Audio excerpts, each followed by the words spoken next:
Hi దోస్తులు, welcome back to my YouTube channel Satyaraj Talkies. మీలో ఎవరైనా మన ఛానల్కి ఫస్ట్ టైం వచ్చినట్లయితే కనుక ముందుగా మన ఛానల్ని సబ్స్క్రైబ్ చేసుకోండి. అలాగే వీడియోని లైక్ చేయండి, షేర్ చేయండి, కామెంట్ చేయండి.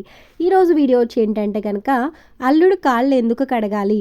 భారతీయ సంప్రదాయంలో పెళ్లి సమయంలో మామ తనకంటే ఎంతో చిన్నవాడైన అల్లుడు పాదాలని కడగడం మనం చూస్తూ ఉంటాం. అంతేకాకుండా ఆ కాళ్ళు కడిగినటువంటి నీటిని తన తల మీద, అలాగే తన భార్య తల మీద చల్లుకోవడం మనందరికీ తెలిసిందే. ఇది వేదంలోనూ కనిపించడం ఆశ్చర్యం కలిగిస్తుంది, అవునా కాదా? అయితే ఇక్కడ రహస్యం ఉందంట. ఆ రహస్యం ఏంటో చూద్దామా? సాక్షాత్ లక్ష్మీనారాయణ స్వరూపాయ వరాయ శ్రీ మహాలక్ష్మి స్వరూపి శ్రీం కన్యాయం అనేది వివాహ మంత్రం అంట. వివాహమైన రోజున ఈ వరుడు పేరుకి ఎవరైనా వయసు ఎంతైనా అతడు లక్ష్మీనారాయణ స్వరూపుడే.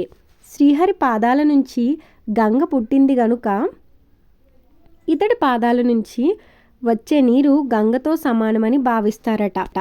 వరుడు పాదాల నుంచి గంగ రాదు కనుక పాదాలను కడిగి తల మీద చల్లుకోవడం ఆనవాయితీగా మారింది. అలాగే వివాహమైన రోజున పెళ్ళికూతురు శ్రీ మహాలక్ష్మి స్వరూపిణియే.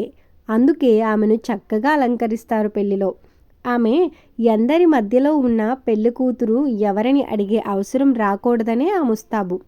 శాస్త్రం చెప్పిన ప్రకారం పెళ్ళికి పిలవకపోయినా వెళ్ళాలని, అందువల్ల శ్రీ లక్ష్మీనారాయణులను దర్శించినటువంటి పుణ్యం వస్తుందని జ్ఞానసిద్ధులు అంటున్నారంట.